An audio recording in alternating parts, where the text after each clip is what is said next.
Donc salut tout le monde, et aujourd'hui je vais faire ma vidéo résumé du pay-per-view qui s'est déroulé dans la nuit de dimanche à lundi 27 janvier 2014. Excusez-moi si je fais plus beaucoup de vidéos, c'est d'une parce qu'en fait j'ai pas trop le temps, et de deux parce que j'ai des idées mais voilà, j'ai pas le temps de les faire en fait, c'est juste ça le problème numéro 1. Donc en début de vidéo, déjà je vous dis, comme Coraline plusieurs fois que Française a dit dans sa vidéo, je vais être franc, je vais pas mâcher mes mots, je vais dire ce que je pense vraiment des matchs. Je vais pas dire par exemple le match John Cena Orton, oh c'était génial, quel match, j'ai jamais vu ça, c'était extraordinaire. Non tu vois, je vais être vraiment franc, je vais pas mâcher mes mots comme je viens de dire. Enfin bref, voilà. Donc à la fin du match, je soit mettrai le classement en photo du concours pay-per-view là sur la page de French Community of Wrestling par Jordan, ou soit je le dirai par ordre, enfin voilà, vous m'avez compris. Voilà, donc on va, je sais pas pourquoi je regarde là. On va commencer par le match de kick-off qui était pour les titres par équipe, qui franchement m'a très déçu. Le match Cody Rhodes et Goldust qui défendaient leur titre face aux New Age Outlaws, donc Billy Gunn et Road Dogg. Et là, le match, j'ai été déçu. Parce que le match, oui, en lui-même il était beau. Quand Cody Rhodes à la fin du match a porté son, je sais plus comment ça s'appelle, mais son coup là où il se balance sur des cordes, où il fout un kick dans la face à Road Dogg, c'était beau ça. Les prises comme ça elles sont belles, et voilà, mais sinon la fin du match m'a déçu. Voilà, Billy Gunn fait son finisher sur Cody Rhodes et gagne le match. D'accord, je vais me vendre, salut. Je sais pas, mais c'est des vieux, je voudrais pas dire ça, mais c'est des papis, ils gagnent les titres comme ça. Pourquoi? Je sais pas, pour moi c'est des papis, ils devraient même plus revenir ils devraient revenir à WWE, mais ils devraient plus catcher, je sais pas, c'est quand même, c'est scandaleux, c'est une honte pour Cody Rhodes et Goldust, tout ce qu'ils ont fait dans la division tag team, tout ce qu'ils ont fait bouger dans la division tag team, c'est une des meilleures équipes en 2013, et la meilleure équipe en 2014, au début de l'année. Et voilà, ils perdent comme ça, face aux New Age Outlaws quoi. C'est scandaleux tout simplement. Je vois pas l'intérêt de faire gagner des papis. Hein. Je répète le mot, mais pour moi c'est des papis. Des papis, les titres par équipe, alors que, je sais pas. En plus, dans la vidéo pronostic, j'avais dit, c'est sûr, ils vont pas garder longtemps les titres. De toute façon, je les voyais pas gagner parce que si je les gagnais, ça aurait servi à rien. Il n'y aurait eu aucun intérêt. Il les a fait gagner. Je sais pas pourquoi. Pourquoi le WWE a fait gagner des papilles alors qu'ils vont. Je sais pas. J'espère quand même qu'ils vont les perdre soit sur les hebdomadaires comme Raw SmackDown, ou soit les perdre à Elimination Chamber. Ce serait bien. Mais bon. Pourquoi? C'est quand même scandaleux. Je sais pas. Les papilles qui ont 50 ans, faudrait les mettre au Hall of Fame. Eux, par exemple. Les New Age Outlaws, faudrait les mettre à Hall of Fame. Mais là, les faire gagner les titres, et en plus ils sont revenus en heel, je les aime bien en heel, les New Age Outlaws. Mais sinon, pourquoi les faire gagner les titres par équipe? Les gars, ils reviennent pour, je sais pas, 2-3 mois peut-être. Peut-être qu'ils vont partir avant WrestleMania, je sais pas, mais peut-être qu'ils vont partir avant WrestleMania. Et ils les font gagner leurs titres. Ils les font gagner leurs titres, ouais. Ils leur font gagner les titres. Pourquoi? Ah, moi par comprendre la WWE. Non mais je sais pas, je vais encore me répéter, mais c'est scandaleux. Là j'ai plus d'autres choses à dire, je vais encore me répéter si je parle, donc voilà. En fait, je voulais dire aussi que j'avais oublié de noter les matchs dans la vidéo pronostic, c'est pas grave. Je crois que je noterai plus parce que je sais pas à quoi ça sert de noter les matchs alors qu'on les a même pas encore vus. Donc j'ai noté que les matchs en résumé. Voilà. Donc voilà, je suis très déçu par ce match, donc je mettrai 6 sur 10. Donc prochain match, c'est le match Bray Wyatt face à Daniel Bryan. Bray Wyatt, pourquoi je me répète, je fais tout en doublon aujourd'hui. Voilà, donc Bray Wyatt face à Daniel Bryan. Ce match était le meilleur match du pay-per-view.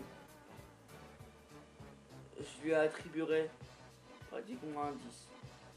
Après, c'est pas vous, mais déjà en début de match, Daniel Bryan et Bray Wyatt, ils sont passés à l'extérieur. Ensuite, Eric Rowan, je sais plus qui, ils ont voulu mettre Daniel Bryan sur le ring. Et ensuite, l'arbitre il a vu ça, il a dit vous dégagez s'il vous plaît. Voilà, donc ensuite les deux barbus là, Eric Rowan et Harper, ils ont dégarpi, voilà. Donc Bray Wyatt était tout seul, donc c'était bien parce qu'il y avait carrément 0 intervention dans le match de la Wyatt Family. Donc c'était déjà un point positif pour Bray Wyatt, hein, parce que là, Bray Wyatt, je sais pas, mais il montre pas qu'il peut se débrouiller seul, il est tout le temps avec ces deux barbus là. Ces deux gardes du corps barbu, je sais pas comment les appeler, c'est les deux gardes, c'est les deux chiens barbus de Bray Wyatt, moi. Non, je les appelais comme ça, les deux chiens barbus de Bray Wyatt. Enfin, je sais pas, on dirait que c'est des chiens, c'est des gardes de Bray Wyatt. Ils le protègent à chaque match, en fait. Voilà. Donc je comprends pas. Non, je veux dire, c'est de la grosse merde. Heureusement qu'ils sont des garpilles. Hein. Voilà, donc c'est mon intervention. Le match est tout simplement. Ils vendaient du rêve. On pouvait pas mieux faire pour ce pay-per-view qui était quand même catastrophique. Je pense que ce pay-per-view aura moins de 10. Hein. C'est scandaleux. Enfin bref. Le match était très beau. Ensuite, vers la fin, c'était pas vers. C'est à la fin du match. Il y a Daniel Bryan qui a fait des autopress. En fait, Bray Wyatt était à l'extérieur du ring et ensuite Daniel Bryan a fait un tombé suicidaire sur Bray Wyatt. Il a fait un suicidaire sur Bray Wyatt, je crois que ça s'appelle comme ça. À partir des bords du ring, vous voyez, à l'extérieur des camps, quoi, dans les bords du ring. Voilà, et ensuite il en a refait un deuxième, le tombé suicidaire, au même endroit. Et ensuite pour le troisième, il voulait partir du ring, voilà, il a fait son tombé suicidaire normal. Et ensuite Bray Wyatt l'a contré pour un Sister Abigail sur les barricades en fait. Je ne trouvais plus le mot. Voilà, donc Bray Wyatt qui se déroule aussi bien, qui est vraiment très agile dans ses gestes, on dirait vraiment qu'il les fait en vrai. Puis franchement, la gimmick de Bray Wyatt était extraordinaire. Le gars, il joue sa gimmick, on dirait que c'est son vrai personnage en réel. Et moi, il me fait flipper des fois. Pas des fois, tout le temps en fait. Bray Wyatt me fait flipper tout le temps, à chaque fois que je le vois. Surtout quand il arrive avec ses deux chiens barbus là. Ces deux gardes du corps chiens barbus. Il me fait vraiment flipper. Il joue vraiment bien sa gimmick. Il est vraiment bon en acteur. Ouais. Je sais pas s'il va être dans un film d'horreur, mais il joue vraiment bien cette gimmick. Et on dirait vraiment que c'est sa vraie gimmick en vie personnelle quoi. Il joue trop bien son rôle et chapeau à lui. Voilà. Ensuite, Bray Wyatt retourne sur le ring. Il refait un Sister Abigail sur Daniel Bryan. Et voilà, Bray Wyatt gagne le match. Donc ce match, je vais le noter... allez, on va pas dire qu'il est parfait, même s'il est parfait. 9,5 sur 10, allez. Puis pourquoi pas un 10 sur 10, allez. 10 sur 10 pour les pay-per-view Royal Rumble 2014. Vous allez dire que Darren fait de gros efforts, c'est extraordinaire pour le Royal Rumble 2014 de mettre un 10 sur 10 à un match. Mais bon, c'était le meilleur match de l'année pour l'instant. Voilà. Ensuite, ces deux chiens sont revenus, voilà, normal. Donc voilà, 10 pour ce match. Ensuite, deuxième match, ouais. ça m'a étonné. Ouais. Ça m'a étonné parce que il n'y a pas du tout eu beaucoup de matchs dans ce match, ouais, dans ce pay-per-view. Darren ne sait plus parler, mettez-le dans les commentaires si vous voulez. Voilà, il n'y a pas eu du tout beaucoup de matchs. Il y a eu que, en comptant le kick-off, il y a eu 4 matchs. Brock Lesnar, Big Show, les New Age Outlaws, Bray Wyatt, les New Age Outlaws face à Cody Rhodes et Goldust, Bray Wyatt face à Daniel Bryan, et Randy Orton face à John Cena. On ne compte pas le match Rumble. Il y a eu que 4 matchs, alors qu'il y en a qui disaient il y allait avoir d'autres matchs, surtout le match de Diva, AJ face à Naomi. Enfin, moi j'aurais pas vu l'intérêt du match parce qu'en fait AJ aurait quand même gagné. Avec son truc, je me rappelle même plus là, sa prise de finition, sa prise de soumission là, qui n'est jamais verrouillée. Enfin bref, voilà. Deuxième match, qui n'est pas complètement un match. Brock Lesnar face à Big Show. Ouais. Enfin personnellement, moi je m'attendais à un match, vous voyez, Brock Lesnar face à Big Show, The Beast face à Giant. Avant, pour les matchs Brock Lesnar par exemple face à CM Punk, le gabarit, Hulk, chien. Enfin, excusez-moi, j'avais pas trouvé le mot donc j'ai dit chien, mais voilà, Hulk, voilà. Enfin, c'était pas le même gabarit entre CM Punk et Brock Lesnar. Ensuite, John Cena face à Brock Lesnar, c'était pas du tout le même gabarit encore. Ensuite, Triple H face à Brock Lesnar, ça commençait à être. Enfin, Triple H se rapprochait plus déjà du gabarit de Brock Lesnar, mais c'était pas pareil. Et là, The Beast face à Giant, vous voyez, je m'attendais à un truc franchement extraordinaire quoi. Mais qui j'allais kiffer ma race sur ce match quoi. Il allait durer 30 minutes, enfin pas 30 minutes avec le Big Show qui était blessé. Mais voilà, il allait durer 20 minutes ou 25 minutes. Et ce match allait être extraordinaire. Ça allait être un des matchs les plus beaux et les plus monumentaux de l'année. The Beast face à The Giant. Je m'attendais vraiment à un truc extraordinaire. Avec de belles prises. Même si ça allait être lent. Mais c'est pas grave. J'allais m'attendre à un beau match. Et ce qu'on a eu, c'est que Big Show fait son entrée, donc quand même blessé. Il ne le montre pas, mais il était blessé. Ensuite, Brock Lesnar arrive. Polyman lui donne une chaise, il agresse Big Show avec la chaise pendant à peu près 10 minutes. Et il agresse Big Show pendant, ouais, on va dire, allez, 7-8 minutes à peu près. Ensuite, l'arbitre lui va arrêter, mais putain, mais la chaise elle était carrément pliée quoi. Oh, déjà que Big Show il était blessé. Alors, Big Show avant match, blessé. Big Show encore avant match, encore plus blessé. Le gars, il frappait le dos. Déjà avant le match, il avait des coups de chaise dans le dos, mais phénoménal. Donc pendant cette minute, la chaise elle était pliée. Ensuite, Brock Lesnar a repris une deuxième chaise, mais il s'en est servi pendant le match. Enfin non, peut-être pas pendant le match, qu'est-ce que j'ai dit. Enfin, il voulait s'en servir pendant le match, mais ensuite le match commence. Le match commence après presque 10 minutes d'attente. Après presque 10 minutes d'apéro, on va dire. D'apéro, d'avant-match. Voilà. Excusez-moi si je bafouille ou si j'ai des blancs. Big Show était littéralement KO, donc l'arbitre ensuite a demandé au Big Show s'il était apte à commencer le match. On croyait qu'il avait déjà continué. Voilà. A commencé le match, il a dit oui, donc le match a débuté. Brock Lesnar voulait frapper Big Show avec la chaise et Big Show lui a fait un KO punch. Bon, je peux détailler le match parce que le match n'a duré que 3-4 minutes à tout casser. Donc voilà. KO punch sur Brock Lesnar qui l'a fait complètement chou. Ça l'a fait atterrir, ça l'a mis KO, ça l'a endormi là. Brock Lesnar ça l'a complètement endormi le KO punch. Ensuite donc Brock Lesnar est retourné à l'extérieur du ring. À l'extérieur du ring, Big Show a refrappé Brock Lesnar quelques secondes qui sont retournés sur le ring. Big Show voulait refaire un KO punch sur Brock Lesnar, mais Brock Lesnar le contre en F5. Ce gars, il court avec un Big Show sur le dos. Le gars, il contre le KO punch du Big Show, il le soulève et le gars, il fait youp youp, Oui, là par exemple, je suis à un coin du ring, il va à l'autre coin du ring, il revient à l'autre coin du ring, il refait il retourne à l'autre coin du ring.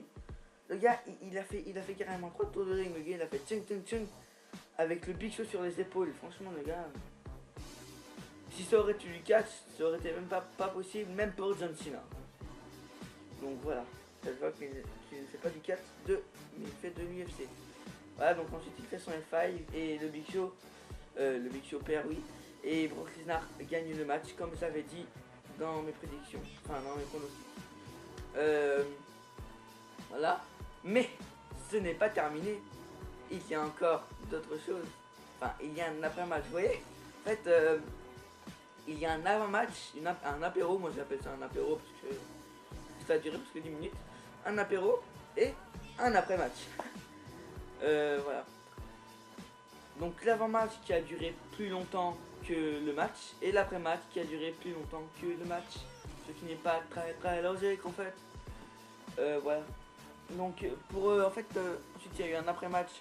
Donc je vais pas vous raconter pendant 10 minutes, hein, mais l'après-match a duré à peu près 7-8 minutes comme l'avant-match. Et Brock Lesnar a quand même utilisé 2 chaises. Et pendant 10 minutes, Brock Lesnar a frappé Big Show sur les bras, sur les côtes, sur le dos, avec 2 chaises qu'il a pliées et qu'il a cassées en deux. Ça vous étonne pas? Je sais pas, il casse des chaises sur Big Show. Bon, je sais pas, faut qu'il réagisse Vince, non? Faut qu'il fasse quelque chose, je sais pas. Donc ensuite Big Show est ramené avec l'aide des arbitres et du médecin, voilà. Mais c'est pas, faut pas avoir fait 15 ans d'études pour penser à une idée de génie que je vais dire. Continuer le match. Waouh! Vous voyez, le match a duré 3-4 minutes. Pourquoi ne pas le prolonger? Pourquoi l'après-match n'aurait pas pu se transformer en match? Comme ça, au moins, le match aurait dû au moins durer 15 minutes. Voilà, ça aurait été au moins une logique, mais là, il n'y a pas de logique. En même temps, c'est normal, c'est Brock Lesnar. Voilà. Mais bon, faut quand même pas avoir fait 10 ans d'études pour savoir que un match 3-4 minutes, l'après-match 10 minutes. Pourquoi Pourquoi Ah, Cyprien, non, je déconne. Pourquoi je sais pas. Donc ce match, je lui mettrais 5. Enfin, ce match. L'englobation, ce mot existe. J'englobe l'avant-match, le match et l'après-match. Pour tout ça, je mettrais 4 sur 10. Allez. 4 sur 10 pour le match Lesnar face à Big Show. Excusez-moi. Excusez-moi. Ensuite, prochain et dernier match, je crois. Ouais. Donc c'est un blanc. C'est Randy Orton face à John Cena pour les 2 titres, donc les 2 titres majeurs, donc le titre poids lourd et le titre WWE. Vince ne s'en rend pas compte, mais Vince est en train de faire n'importe quoi avec les titres majeurs de la WWE. Il est en train de foutre un bordel, mais Vince, mais il faut qu'il réagisse là. Et quand je vais vous parler du match Rumble, c'est très donné. Ensuite, donc, voilà. Donc j'essaie un peu d'accélérer quand même parce que j'avais déjà 20 minutes presque. Vous voyez, c'était un peu long à commencer quoi.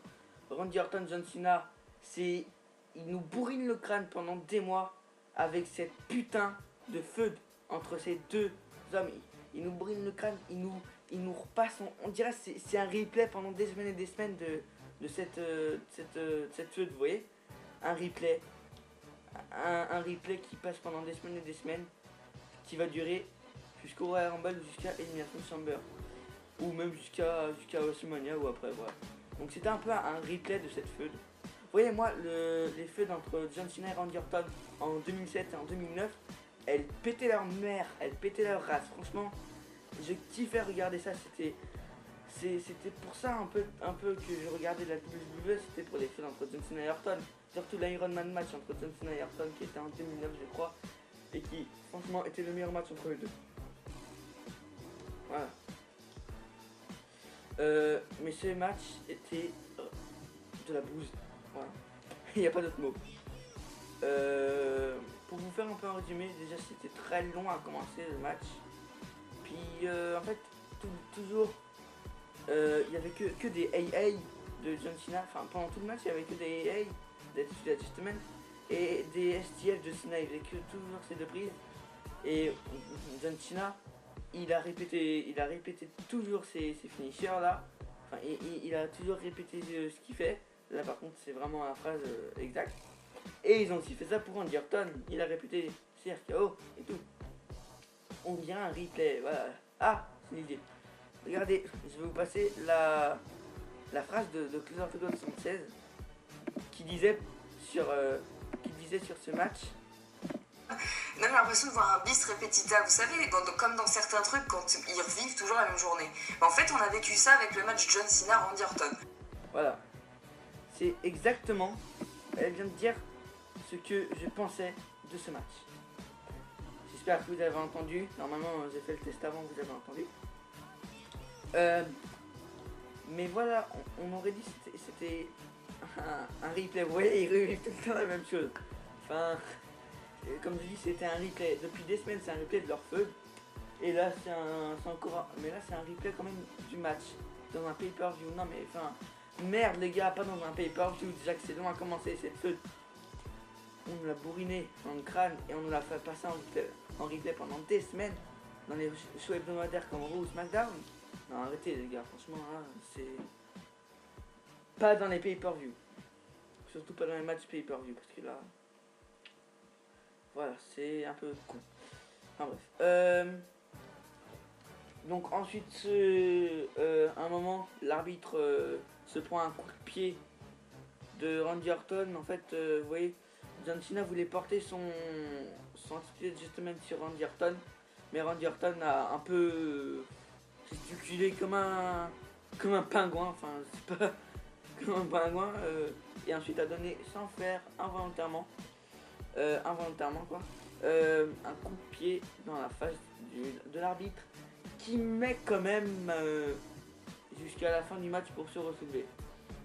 Enfin, je sais pas, moi je me prends un coup de pied, enfin je sais pas, je mets quoi, une minute à m'en remettre, tout.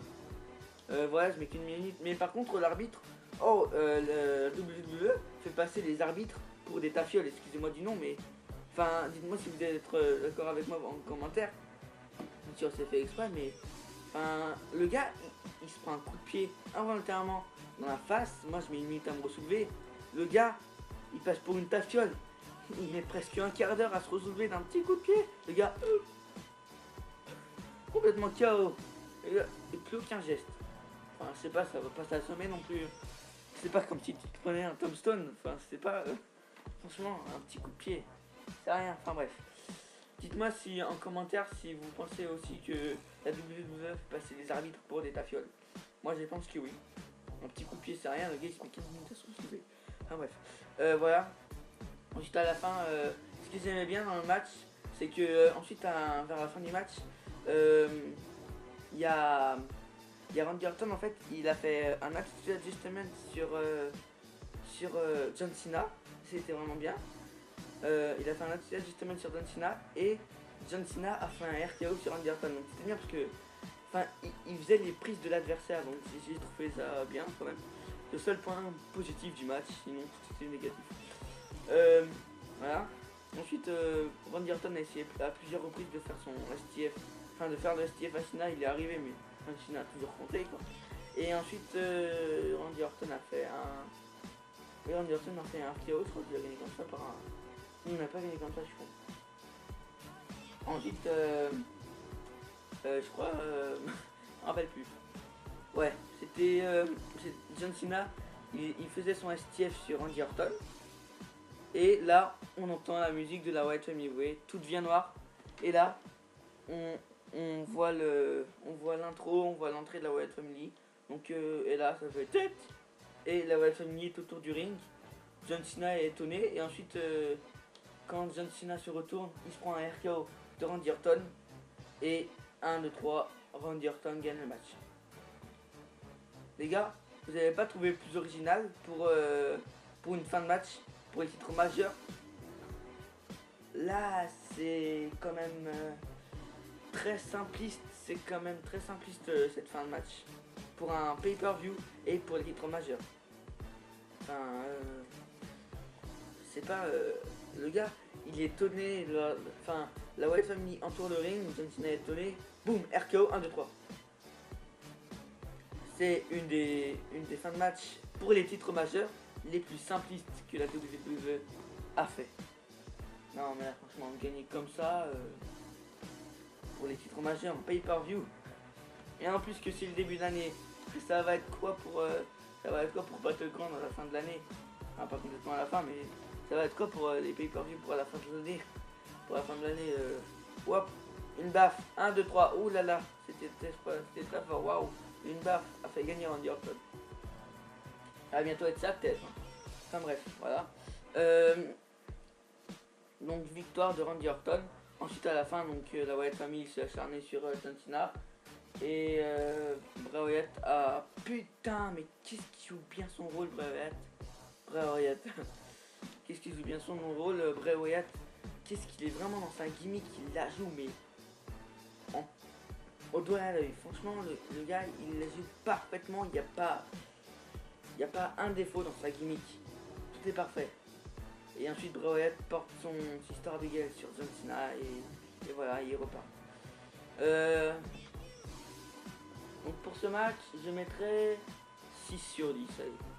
Je mettrai un 6 sur 10 pour ce match qui est un peu nul quand même pour un match en pay-per-view pour les titres majeurs. Excusez-moi. Donc ensuite on va passer au dernier match qui était le match du Royal Rumble. Donc c'était un Royal Rumble, je vais dire pour les titres, non. C'était le match Royal Rumble, donc là j'ai sur mon ordi j'ai tous ceux qui ont commencé, enfin les nombres, je sais pas pourquoi, les nombres, le classement des entrées en fait. Voilà, donc je sais pas si tu rappelles pas, c'est génial. Voilà, donc en fait là je vais vous dire toutes les entrées, mais pendant que j'ai toutes les entrées, en fait je vais dire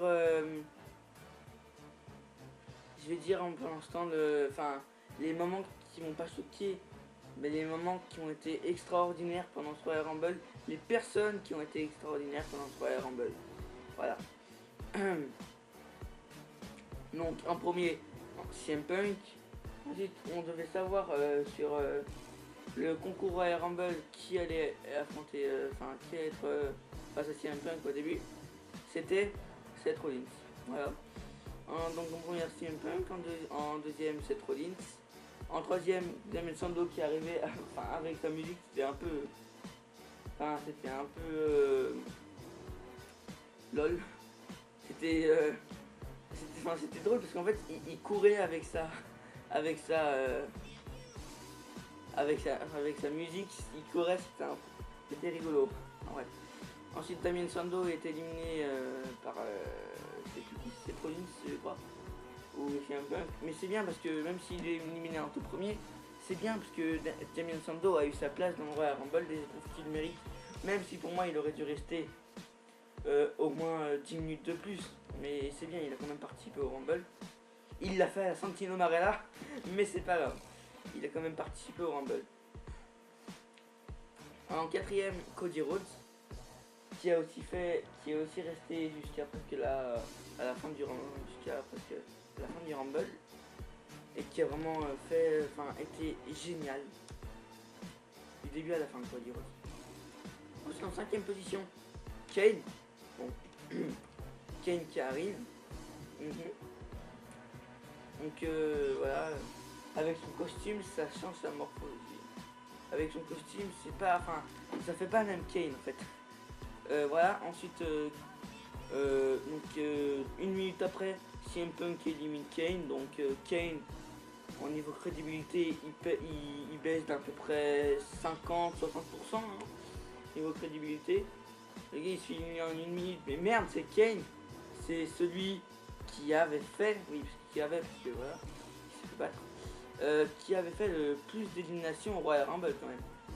C'est le mec qui avait fait le plus d'éliminations au Royal Rumble il y a quelques jours. Enfin, jusqu'à dimanche. Voilà, et il se fait éliminer comme ça, enfin, c'est un manque de respect pour moi.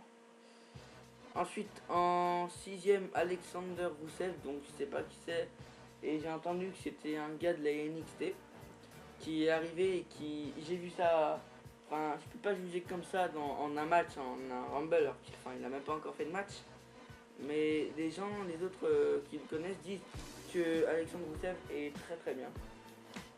Enfin, il casse parfaitement bien et il est bien, donc voilà. Pourquoi pas, moi aussi je l'ai trouvé très bien. Enfin, il casse bien. Mais ensuite, il se fait éliminer après par je sais plus qui. Voilà, par Dean Ambrose ou Goldust, je sais plus qui. En 7ème, Jack Swagger. Donc cet abruti, je sais pas quand il va partir, mais ça m'énerve là quand il. Enfin, pourquoi il a voilà. J'ai des blancs, je sais pas pourquoi. En 8ème, Kofi Kingston qui avait une tenue très. Voilà. En 9ème, Jimmy Uso. Voilà, j'ai différencié. Là par contre, je regarde ici, mais j'ai quand même su différencier Jimmy Uso et Jey Uso dans le match. Même si Jimmy Uso, justement, s'est fait éliminer avant que Jey Uso arrive. En 10ème, Goldust. En 11ème, Dean Ambrose. Voilà, donc le deuxième membre du Shield qui arrive. En 13ème, R-Truth. En 14ème, enfin, un retour qui, pour moi, ne sert à rien. C'est Papi Nash. Voilà. Pour ceux qui n'auraient pas compris, Kevin Nash. Mais moi, je l'appelle le Papi comme les New Age Outlaws. Et j'espère qu'il va être dans Hall of Fame. Voilà. Excusez-moi si je me trompe, mais je crois qu'il n'est pas encore dans le Hall of Fame. Donc avec sa nouvelle coupe et son entrée enfin, sa musique, je la trouve un peu perverse. Voilà, un peu musique perverse des années 80, vous voyez le genre. Voilà. Donc Kevin Nash ensuite s'est fait éliminer par CM Punk ou je sais plus qui. C'est ça. Donc je vois pas ce retour à quoi il sert. En 15ème, Roman Reigns. Ah, je l'attendais lui. Roman Reigns, qu'est-ce que j'attendais Roman Reigns. Oh là là. Je l'attendais vraiment depuis le début du match. Hein. En 17ème, en 16ème, The Great Kelly qui sert à rien. Ben voilà. Il s'est fait éliminer par tout le Shield. Ben voilà. Ensuite, voilà, une minute après, Great Kelly s'est fait éliminer par le Shield. Donc Roman Reigns s'est trop limité en pause. Et là, je vais quand même faire un peu mon point à partir du 16ème. CM Punk est l'un qui a fait le plus de. Enfin, qui a fait le plus long. Enfin, qui a fait le plus long Rumble. Enfin, le plus long. Qui a été le plus. Je sais pas comment on dit, mais. Qui a fait le plus longtemps du Royal Rumble, voilà. Enfin, un des plus longtemps, parce qu'en fait, le plus long c'était Rey Mysterio qui était arrivé en premier et qui a gagné le Royal Rumble le 2007 ou 2000, je ne me rappelle plus, et qui est resté 1h02. Donc c'est lui qui détient le record de la plus longue longévité au Rumble. Mais CM Punk a fait quand même une longue apparition qui est restée de la première place jusqu'à dans le Final Four. Dans le Final Four du Rumble, donc c'était CM Punk, pour moi il a valu la peine de rester dans le Final Four. Et il est resté 54 ou 55 minutes. Mais il est resté franchement presque. Il est resté presque 1 heure dans le Rumble. Il est resté 55 minutes. Et franchement, moi j'applaudis parce que CM Punk, il méritait sa place. Même pour moi, c'était un qui méritait de gagner le Royal Rumble. Parce que je pense que là c'était sa dernière opportunité de gagner le Rumble. Car je ne suis pas sûr qu'il soit là, qu'il soit encore là, qu'il soit encore à la WWE en 2015. Je pense pas. Voilà. Donc CM Punk qui est resté vraiment très très longtemps. Seth Rollins, Dean Ambrose et Roman Reigns, surtout Roman Reigns, qui ont fait un très bon. Je sais pas comment on dit, moi c'est une très bonne. Enfin, je vais dire une très bonne apparition parce que je sais pas comment on dit dans le match, je sais pas comment on dit, c'est pas grave, mais un très bonne apparition qu'ils ont fait de, voilà. Ensuite, Dean Ambrose à un moment a essayé d'éliminer Roman Reigns qui avait éliminé Goldust. Et oui, avant Goldust, enfin, il y en a qui voulaient éliminer Cody Rhodes, donc Goldust est intervenu. Et ensuite, Cody Rhodes se tenait par les cordes et Roman Reigns ou Dean Ambrose, je sais plus qui, il l'avait poussé et Goldust a éliminé sans faire exprès Cody Rhodes. Donc c'est ça pour moi qui va faire débuter entre guillemets la feud entre Goldust et Cody Rhodes. Voilà, c'est à cause de ça. Et ensuite Goldust se fait éliminer, voilà, tout juste après. Et j'en étais où? Je ne sais même plus où j'étais. Ensuite Dean Ambrose, voilà, qui essaye d'éliminer Roman Reigns, qui avait éliminé justement Goldust. Et ensuite Seth Rollins qui intervient pour vite dire à Dean Ambrose non mais c'est pas bien, oh on reste groupés, on reste ensemble s'il te plaît. Voilà.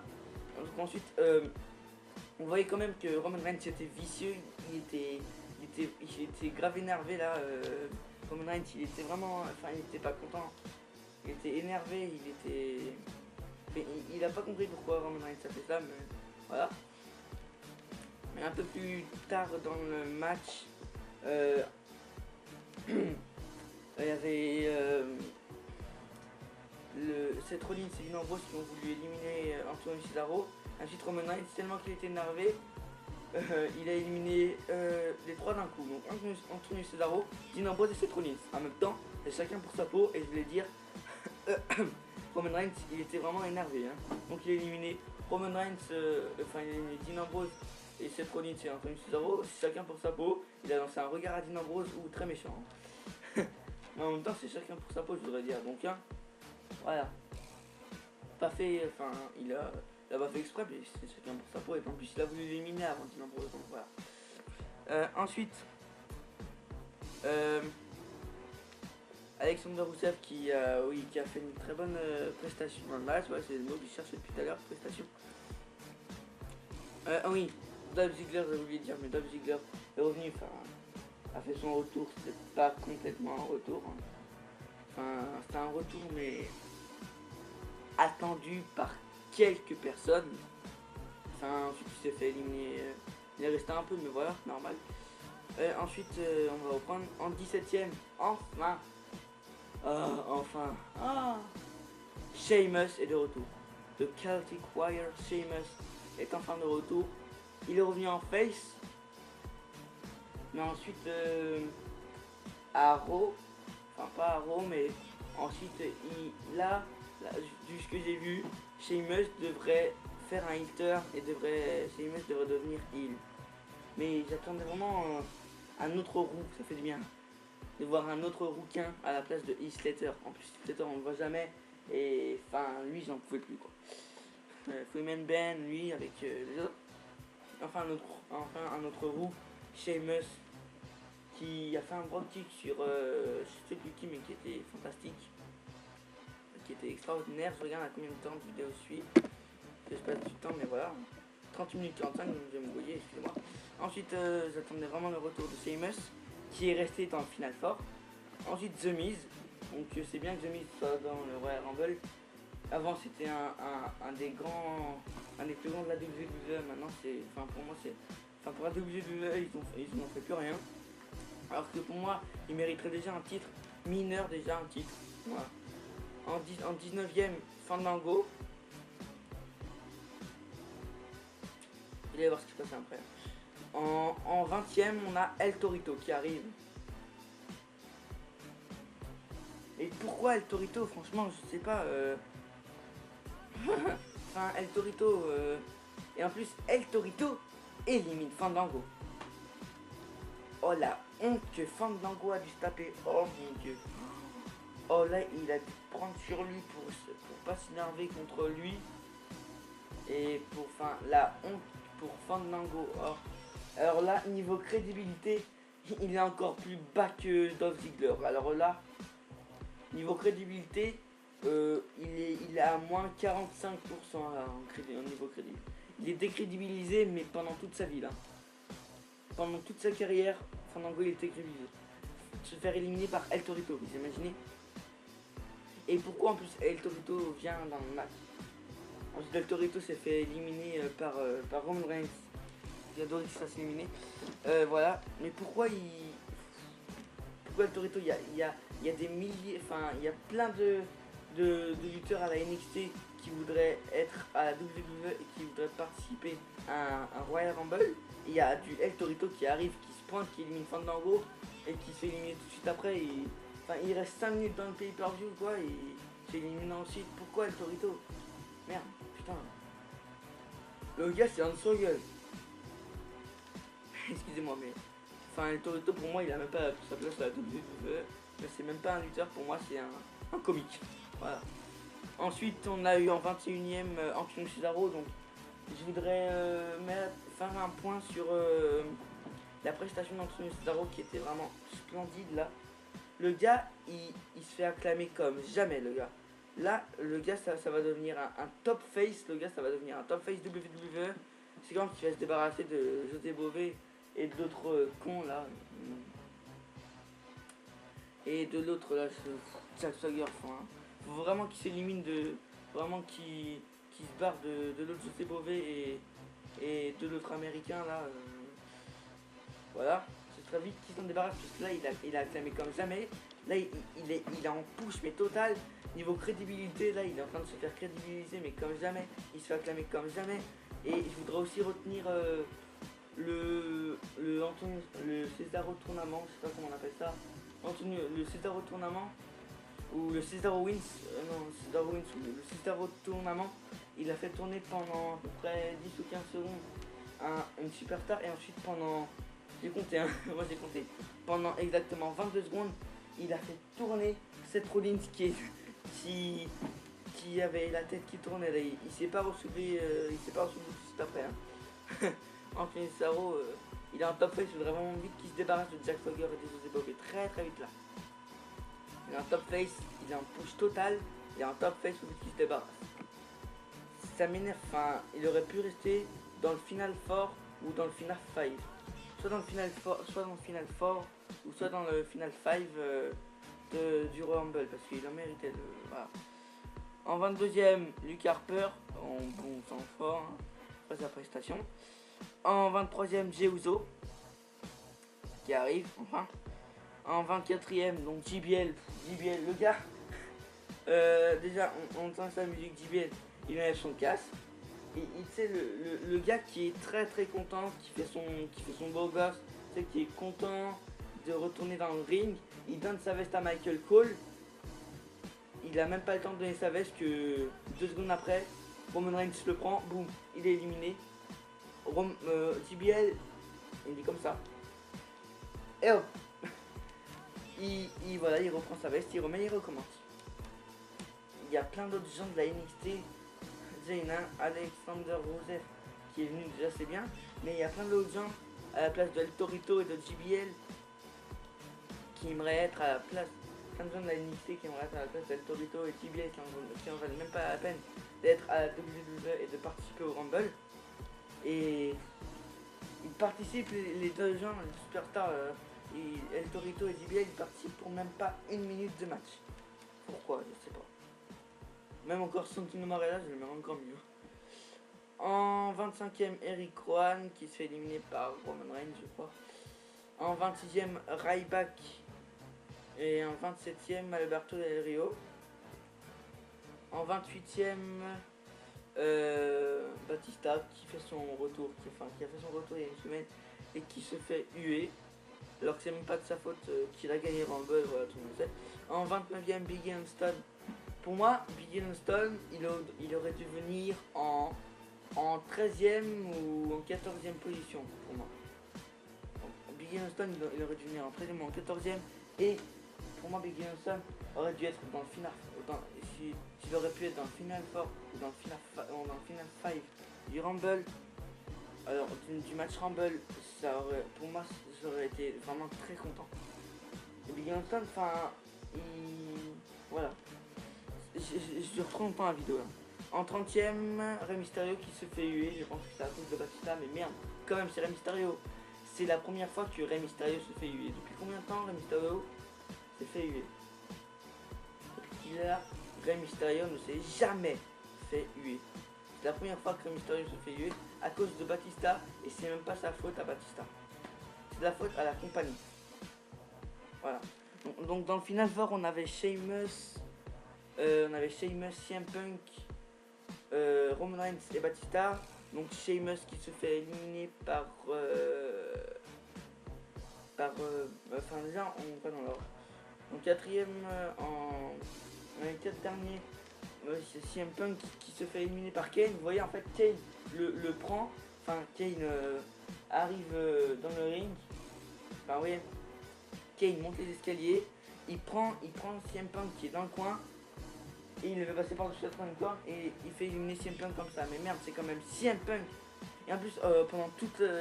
excusez-moi, vous pouvez arrêter ou vous pouvez même sauter la vidéo si vous voulez, parce que je sais qu'elle va durer longtemps, mais c'est ce que je pense. CM Punk, pendant presque tout le match, il est arrivé les premiers. Il est arrivé en premier et il est resté dans le final fort du match Royal Rumble. Et le gars, il reste comme ça. Enfin, il reste dans le coin, il reste toujours allongé, enfin il reste toujours dans le coin essoufflé. Alors que putain, oh il a presque rien fait dans le match. Oh la WWE, faut vraiment qu'il réagisse. Hein. Là apparemment, à ce que j'ai vu, CM Punk a dégarpi de la WWE. CM Punk, son contrat, il a tué jusqu'en juillet. Je pense pas qu'il va tenir déjà jusqu'à WrestleMania. Donc je pense, j'ai vu que là normalement, il était déjà parti CM Punk. Et voilà. Il va revenir, mais je pense qu'il va faire vite ses adieux parce que là, CM Punk ne supportait plus la WWE, il fait même pas un effort de se présenter, de bien se coiffer. Il en a marre de la WWE. Et la WWE le fait faire essouffler alors qu'il a, enfin, il a même pas fait, je crois qu'il a fait un GTS ou 2 GTS dans le Rumble. Il aura au moins dû faire, en faire du, enfin, en faire, il aura au moins dû en faire, voilà. 4 ou 5 GTS, mais il n'a fait que 2. Enfin, il n'a fait que 1 GTS. Voilà. Et ensuite, donc, il passe à travers Kane, fait un se claim à travers la table sur CM Punk. Voilà. Et voilà. Ensuite, Kane, en plus, ça lui va même pas d'être comme ça en costume. Et voilà, directeur des opérations, ça lui va pas. Ensuite, CM Punk qui mérite mieux. Voilà, je le répète encore une fois. Une dernière fois. Sheamus se fait éliminer par Batista. Je crois. Attendez, voilà. Non, Sheamus se fait éliminer par Roman Reigns. Voilà.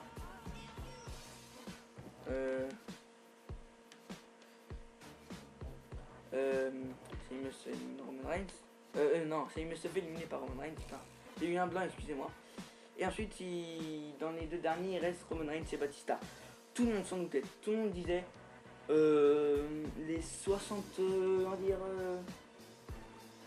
allez, les 75% pensaient que ça allait être Batista qui allait gagner, et les 25%, et il y a 25% qui pensaient que Roman Reigns allait gagner. Ben, on nous a prévenu un mois avant pour le retour de Batista. On nous prévient des semaines avant. On nous prévient des semaines avant que Batista va gagner Rumble, il n'y a pas de suspense. Moi au début, ensuite, quand il a fait son spear à travers, quand il a fait son spear sur Batista, j'ai cru, il allait le prendre, il allait éliminer Batista et il allait le Royal Rumble. C'est le seul moment où j'ai eu le suspense, où il y a eu du suspense dans le match Royal Rumble. Dans le Royal Rumble. Sinon, aucun suspense. Donc ensuite il y a Roman Reigns qui veut faire son spear sur Batista, mais Batista le contre en un spear carrément botché. Oh, Batista il se retourne. Roman Reigns il attend qu'il se retourne. Ensuite Roman Reigns il court sur Batista. Enfin, voilà. Batista il fait son spear, mais le gars, Batista par exemple, je sais pas, allez, tiens, je vais prendre ça. Moi je suis Batista. Ça c'est Roman Reigns. Roman Reigns court vers moi. Et là, je vais vous faire le spear que Batista a fait. Batista a complètement botché son spear. Oups là, hop. Oui, il a fait comme ça. Et boum. Voilà. Donc, en fait, il a carrément botché son spear sur Roman Reigns. Ils se sont arrêtés pendant 3 secondes. Et boum, il l'a pris. Ils se sont arrêtés. Il a fait tomber Roman Reigns. Voilà. Il l'a fait tomber dans le sang comme ça. Voilà. C'était vraiment un spear botché par Batista. Et ensuite, Roman Reigns qui fait un énorme et un fantastique spear sur Batista qui franchement waouh, il était très beau, c'est son spear comme tous ses spears quoi. Et ensuite Batista élimine Roman Reigns. Et donc gagnant du Royal Rumble 2014, Batista. Donc pas d'étonnement du tout. Je crois que ma vidéo dure plus d'1 heure. Oh merde. Oh non, ma vidéo dure 50 minutes. Oh, c'est mon record, excusez-moi franchement. Je m'en excuse du fond du cœur si vous m'entendez. Donc, pour moi, Roman Reigns, il aurait dû gagner le Royal Rumble. J'espère que Roman Reigns va être encore en push une année de plus jusqu'au Royal Rumble 2015.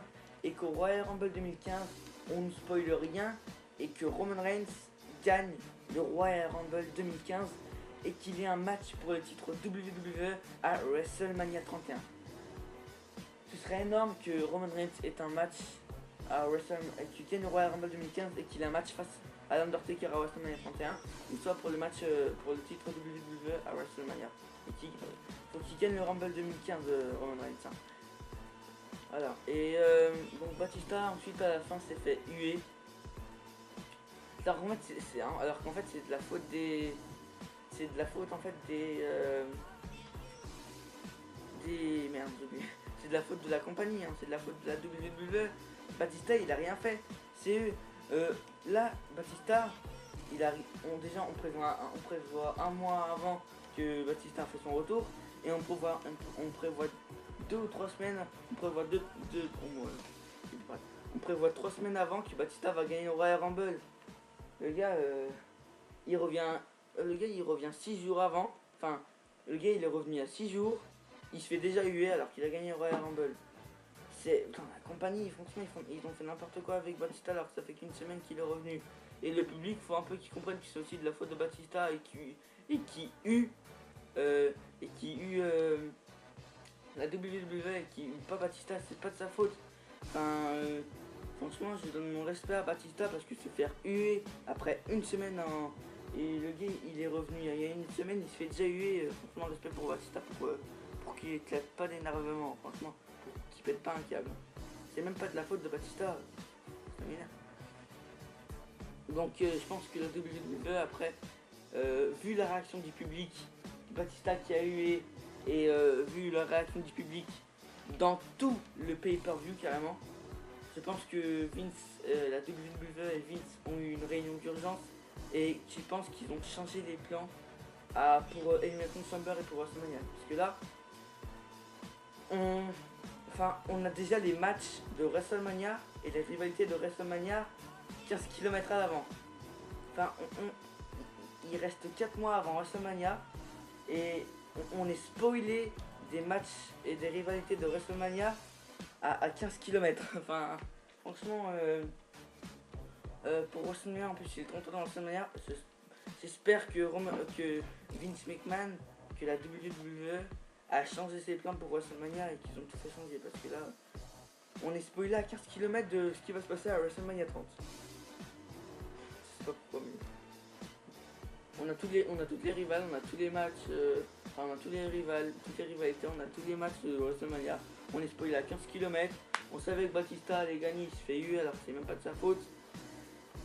Pour ce match, je mettrais ce match, je vais le noter sur 15, comme c'est un Royal Rumble. Et Royal Rumble, je vais le noter sur 15. Et donc le Royal Rumble, je lui mettrais, allez, on va dire, je le mettrais 8 sur 15. Voilà. 8 sur 15. Pay-per-view catastrophique pour débuter l'année. Si tous les pay-per-view de l'année ça va être comme ça, eh ben on n'est pas sorti de l'auberge, hein. Je vous dis, moi, je vais plus regarder la NXT et la TNA que la WWE, hein, parce que là, si on est spoilé à 15 km de tous les pay-per-view, de toutes les rivalités et tout, Là, ça va pas faire. Hein. Je te dis, ils vont avoir des réunions toutes les semaines, la WWE. Vu la réaction du public, pour le premier pay-per-view de l'année quand même. Premier pay-per-view de l'année, la réaction du public est de huer le pay-per-view. Premier pay-per-view de l'année, catastrophique à la WWE. Et pour le pay-per-view, je vais noter sur 20. Et je vais mettre la moyenne de 9 sur 20. Donc c'est la première fois que en Royal Rumble et que je mets un pay-per-view à moins de 10. Enfin à moins de 10 sur 20. Je note le pay-per-view 9 sur 20 parce que c'était le pay-per-view catastrophique de l'année. C'est le premier pay-per-view, pour moi ça va être le pay-per-view le plus catastrophique de l'année. Voilà. Donc là je vais essayer de mettre une image du classement du round 1 du concours pronostic sur la page de France Community of Wrestling qui vous invite à aimer, qui sera dans le lien sera dans la description, c'est le concours de Jordan. Normalement maintenant il devrait avoir l'image de classement du concours maintenant. Voilà. Donc j'espère que c'est pas un fail. Donc bravo à Jonathan qui a gagné le Royal Rumble et aux trois premiers. Donc moi je me classe 10ème avec un total de 14 points je crois. Et les 3 premiers c'est en 3ème Busted Open WWE Fan, donc bravo à toi. En 2ème Luca Baldini, bravo. Et en premier, bravo avec 27 points. Non, avec 33 points. Bravo, 33 points. Jonathan Scotty, donc bravo Jonathan Scotty qui a gagné le round 1. Mais c'est pas terminé, je l'aurai un jour, je l'aurai. Non, c'est grave. Ou pas. Donc voilà, c'est tout dit. Allez aimer la page Facebook de France Community of Wrestling. Si vous connaissez pas ma chaîne, je propose tous les mois des vidéos pronostiques et résumés de pay-per-view WWE. Voilà. Le prochain pay-per-view sera Elimination Chamber et ce sera le 23 février. Voilà, ce sera le 23 février Elimination Chamber. Donc nous, si on ne se retrouve pas avant, on se retrouve le 23 février pour les pronostics d'Elimination Chamber. Je propose tous les mois une vidéo pronostic et résumé des pay-per-view de la WWE. J'ai pas fini de résumer ma chaîne YouTube, c'est bon. Des vlogs aussi, et je vais commencer le gaming du GTA, du WWE 2K14 que je me suis acheté ce week-end et que je n'arrête pas d'y jouer là. Je vais monter la vidéo, je vais la mettre sur YouTube. Je vais tout de suite jouer au jeu là. Il a rien regardé. Voilà. Ensuite, je propose aussi des vlogs, voilà, du gaming qui va arriver et qui est déjà sur la chaîne. Et des vidéos délire, voilà. Des choses comme ça. Donc c'est tout. Et là va vous dire, je vous dis, c'est ma plus longue vidéo, voilà. Ma plus longue vidéo était de 57 minutes. C'est ma plus longue vidéo. Excusez-moi, excuse-moi Jordan, excuse-moi Jonathan, excusez-moi tout le monde. C'est ma plus longue vidéo. Je suis navré. Voilà. J'essaie de faire plus rapide pour les pronostics et pour les résumés de l'Elimination Chamber du 29 février. Voilà. Et donc c'est tout. Je vous dis à la prochaine. Portez-vous bien. Et puis c'est tout. Salut.